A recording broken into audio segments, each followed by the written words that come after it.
the blood of our people are your lands kept safe. I see in your eyes the same fear that will take the heart of me. So do all who live to see such times. By all that you hold dear, this good earth. There's some good in this world, and it's worth fighting. Welcome back, everyone. Once again, we are talking about the Rings of Power. And now that Season 1 has wrapped up, it's time to kind of just digest the entire first season. And a lot of us have questions about exactly why certain things happened in this season, why other pieces were left out, certain characters left out even. However, this time we're talking about characters that were included. And while we don't know for sure who this character is by name, we know this character belongs to a specific group of beings set in Tolkien's work in Middle-earth, and that's the Astari. And we see one for sure in this first season, and probably going into the second and even probably all the way to the final season. And the question is, should they have included an Astari or a wizard in this show at all? And I know you and I we started out with high hopes for the Harfoots and this wizard, and slowly throughout the show I kind of got tired of the Harfoots myself. I think they overstayed their welcome a little bit, and so hopefully we're gonna leave that world behind. But still, we have this wizard that is in the world, seemingly out of place.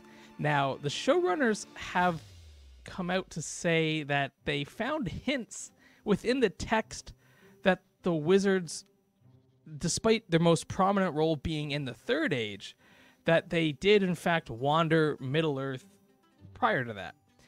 And some other people disagree, saying that, no, this contradicts Tolkien's writing, that they did not go to Middle-earth until the Third Age. And so we're left sort of sitting here going, okay, now what are we doing with this show?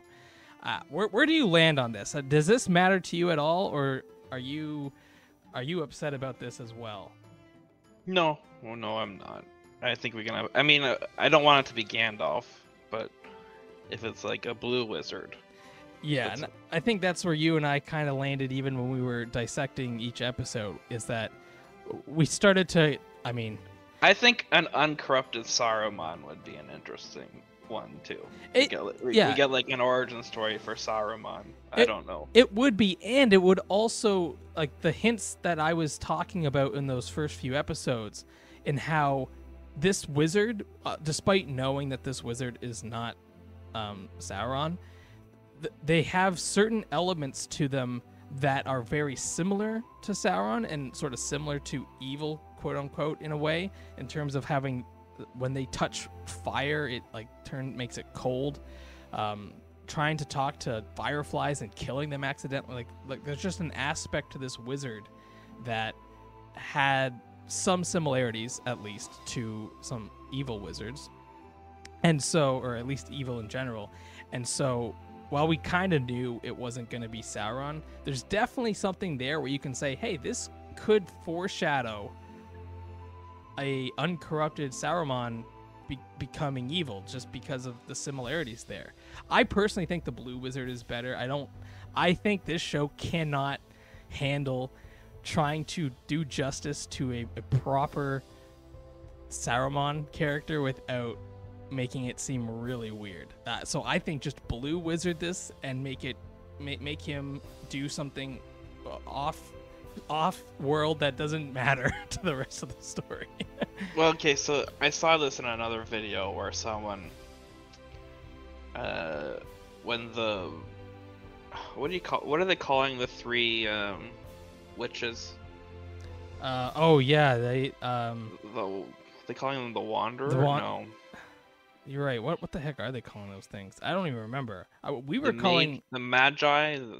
We were calling them the cultists, but yeah. I think Payne and McKay actually released what they wanted us to call them. I don't remember what it was, but I like cultists because they kind of have a vibe like that, and I like it. But when they encounter him, they say it's the other, the Istar. which could. I mean, I just took that to mean it's not Sauron, but maybe they literally mean it's the other, as in there's another Istar wandering around, and these are the two. So I see what you're blue saying. wizard, and then there's another blue wizard already wandering around. Oh, I see what you're saying. Yeah. And you're onto something there, because like we only have this information from the cultists. Literally, they could be wrong about, like, they were already wrong about who Sauron was. So now they could simply be wrong about who this character is. Now, I will say this character definitely has some impact because they fell from the sky as a meteor. I guess a meteorite because they hit the Earth, or they hit Middle Earth. So, like, they definitely need to have some impact. I don't think it can just be enough. I believe in the. I mean, I shouldn't pretend to know what I'm talking about, but I believe in the lore, Gandalf came to Middle Earth on a boat. And yeah, I think so too. Then what's his name? The shipwright gave him a ring of power. Oh yeah, that's right. What? Yeah, where's his? I have him right here somewhere.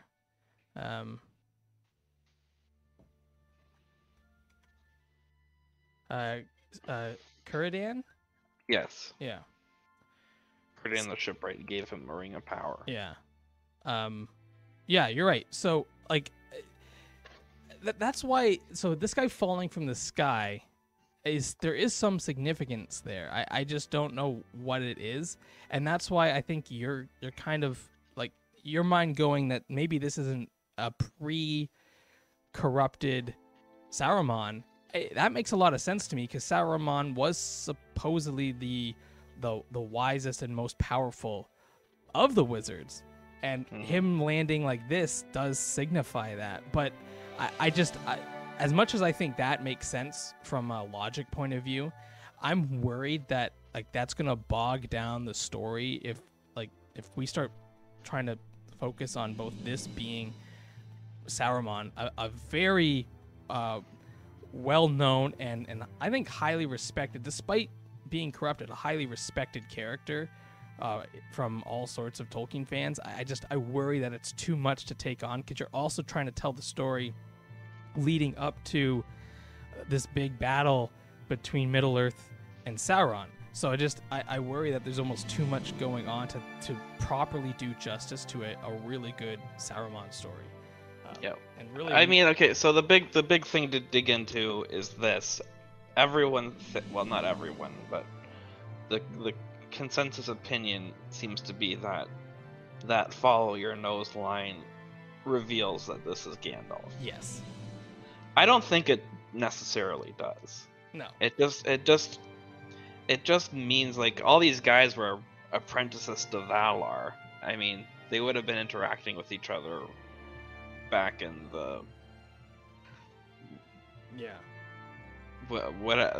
wherever they're from. You know, maybe this is I can't remember what Valar was Gandalf an apprentice to. Gandalf. Yavanna. Wait. I think so. It doesn't matter anyway. It could just mean that they had the same So I think Saruman apprenticed with Aule. I know that one. Okay. Because Sauron was also from Aule. Oh, well, there you go. There's enough foreshadowing right there. They were classmates. So then they already knew each other. Yeah. So then, that's why they were pen pals. And they're like, oh, I've already been talking to this guy, and we can't beat him this time, so we must join him. So then I guess did Gandalf apprentice with a being called Nienna? Oh, maybe. Yes. Okay. In his youth, he became one of the Myers of Manwë Varda. Maybe he had several. Varda, but it just means that Gandalf and this person maybe got that line from the same guy back in. I always thought that line should have been a Harfoot line, and then it leads to Gandalf using it later. I always thought that's possible too. Yeah. I always thought that would have been better, but it does sound like why do I forget his name? Poppy's dad, Largo. It sounds like something Largo does. would say. It does. Follow your nose, because your heart is as big as your feet. Don't pee upstream and always follow your nose. Yeah. Yeah. So at the end of the day, I'm okay-ish with the wizard. I personally wouldn't have done it. I think it was a mistake to have this be a one of the 5 wizards. But now that we have a wizard, or potentially a wizard, I actually think this wizard needs to not be an impact on the story. That would be too big of a change. If this wizard just wanders off, like the way that these showrunners explain, they're like, oh, we found hints that these wizards were there before and they were just wandering around Middle-earth. They were not interfering in Middle-earth, and that's the key. And I think as long as the wizard story doesn't overlap or like impede Sauron's story. But then it kind of gets to like, well, what was the point? Exactly what I'm trying to say. But now that it's there, you just gotta have something important for him to do that is not an impact on Sauron or Galadriel. It can be important elsewhere. Like, oh, maybe he saved some big thing over to the east, but it can't be like, oh, the battle over the rings hinged on some wizard being there and mucking around. So that, I think that's what everyone is wanting to not happen. If it happens, unless he puts a memory like we have Harry Potter crossover. It was all a dream. And he does like a memory charm on everyone. He's like, he Gilderoy Lockhart's this. You gotta forget that the wizards were here. We don't come until the next age. Yeah, or maybe that's how Saruman is so widely known. He just steals a bunch of other deeds from other wizards. Anyway, what do you guys think about the wizard being included here? I know a lot of people have a problem with this, but now that it's there, like the wizard is there, are you able to accept it, or is this just really a hang-up for you guys? Because I can see it both ways, and if it is a hang-up, it's really hard moving forward knowing this wizard is going to be in the story probably all the way to the end. So let us know down below. We'd love to hear from you guys, and we will make sure to do a whole comment section coming up soon.